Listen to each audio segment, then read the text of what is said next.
Hi, എൻ്റെ പേര് സേതു ഷാജി. ഞാൻ കോട്ടയം മെഡിക്കൽ കോളേജിൽ പഠിക്കുന്നു. എൻ്റെ എൻട്രൻസ് അനുഭവങ്ങളെക്കുറിച്ച് പറയാനാണെങ്കിലും ഞാൻ ഒരു വർഷത്തെ എൻട്രൻസ് കോച്ചിങ്ങിലെ അവസാന ഘട്ടത്തിലാണ് ഞാൻ എൻട്രൻസ് കോച്ചിങ്ങിന് വേണ്ടിയിട്ട് ചേരുന്നത്. ചെറിയൊരു സമയം കൊണ്ട് എനിക്ക് വലിയൊരു പോർഷൻ പഠിച്ചു തീർക്കാനായിട്ടുണ്ടായിരുന്നു. അപ്പോൾ ഇത്രയും ചെറിയൊരു സമയത്തിനുള്ളിൽ ഇത്രയും വലിയൊരു പോർഷൻ പഠിച്ചു തീർക്കുക എന്നുള്ളത് എനിക്ക് വലിയൊരു ചലഞ്ചായിരുന്നു. അപ്പോൾ തുടക്കത്തിൽ ഞാൻ തീരെ പ്രതീക്ഷിച്ചിരുന്നില്ല എനിക്ക് ഈ ഒരു എൻട്രൻസ് ഈ വർഷം ക്രാക്ക് ചെയ്യാനായിട്ട് പറ്റുമെന്നുള്ളത്. പക്ഷേ ഈ ഒരു ചെറിയ സമയം കൊണ്ട് തന്നെ CM അക്കാഡമിയിലെ അധ്യാപകരും അതുപോലെ തന്നെ അവിടെയുള്ള കുട്ടികളും എന്നെ മാക്സിമം സപ്പോർട്ട് ചെയ്തു. ഈ ഒരു സപ്പോർട്ട് കൊണ്ട് മാത്രമാണ് ഞാൻ ഈ ഒരു വർഷം എൻട്രൻസ് ക്രാക്ക് ചെയ്തത്. അവിടെ നിന്ന് കിട്ടിയ പേഴ്സണൽ സപ്പോർട്ടും അതുപോലെ തന്നെ അവിടുത്തെ മെറ്റീരിയൽസുമാണ് എന്നെ ഏറ്റവും കൂടുതൽ ഹെൽപ്പ് ചെയ്തിട്ടുള്ളത്. എസ്പെഷ്യലി ഞാൻ കുറച്ച് ലേറ്റായിട്ട് ചേർന്നത് കൊണ്ട് തന്നെ എനിക്ക് ഇൻഡിവിജ്വലായിട്ട് രാത്രിയിൽ നൈറ്റ് ക്ലാസ്സുകളും അതുപോലെ തന്നെ സ്പെഷ്യലായിട്ടുള്ള മെറ്റീരിയൽസും അവരെത്തിച്ചു തന്നു.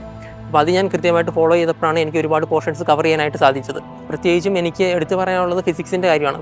ബയോളജിയും കെമിസ്ട്രിയും അത്യാവശ്യം നല്ല രീതിയിൽ തന്നെ മുമ്പോട്ട് പോകുന്നുണ്ടായിരുന്നു. എനിക്ക് കുറച്ച് പേഴ്സണലി ബുദ്ധിമുട്ടുണ്ടായിരുന്ന സബ്ജക്റ്റ് എന്ന് പറയുന്നത് ഫിസിക്സാണ്. CM അക്കാഡമിയിലെ ഫിസിക്സ് പഠിപ്പിക്കുന്ന രീതി എന്ന് പറയുന്ന ഒരു യൂണിക് മെത്തേഡാണ്. ഫിസിക്സിലെ ഓരോ ചാപ്റ്ററിലെ ക്വസ്റ്റ്യൻസും അവർ ലെവൽ 1, ലെവൽ 2, ലെവൽ 3 എന്ന രീതിയിൽ വർഗീകരിക്കുകയും ലെവൽ 1 ക്വസ്റ്റ്യൻസ് ചെയ്യുമ്പോൾ നമുക്ക് ഒരു കോൺഫിഡൻസ് ഉണ്ടാവുകയും ആ കോൺഫിഡൻസ് ഉപയോഗിച്ച് നമുക്ക് ലെവൽ 2, ലെവൽ 3 ക്വസ്റ്റ്യൻസ് ചെയ്യാനായിട്ട് സാധിക്കും.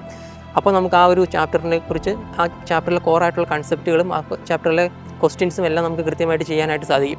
അതിപ്പോൾ നീറ്റിനായാലും അതുപോലെ തന്നെ JEE ആയാലും നമ്മളെ സഹായിക്കും. ആദ്യമൊക്കെ നീറ്റിൻ്റെ മോഡൽ എക്സാംസ് നടത്തുമ്പോൾ എനിക്ക് റാങ്കൊക്കെ കുറച്ച് കുറവായിരുന്നു. പക്ഷേ അപ്പോൾ ഓരോ തവണയും എന്ത് മിസ്റ്റേക്കാണ് എനിക്ക് പറ്റിയത് എന്ന് കൃത്യമായിട്ട് അനലൈസ് ചെയ്ത് അവർ തന്നെ എനിക്ക് എന്ത് മാറ്റമാണ് എൻ്റെ പഠന രീതിയിൽ വരുത്തേണ്ടത് എന്ന് കൃത്യമായിട്ട് അവർ പറഞ്ഞു തരുമായിരുന്നു. അപ്പോൾ അത് ഞാൻ അനുസരിക്കുക മാത്രമാണ് ചെയ്തത്. അപ്പോൾ അതനുസരിച്ചപ്പോൾ തന്നെ എനിക്ക് നല്ലൊരു റാങ്കും കിട്ടാനും അതുപോലെ കോട്ടയം മെഡിക്കൽ കോളേജിൽ അഡ്മിഷൻ കിട്ടാനും സാധിച്ചു.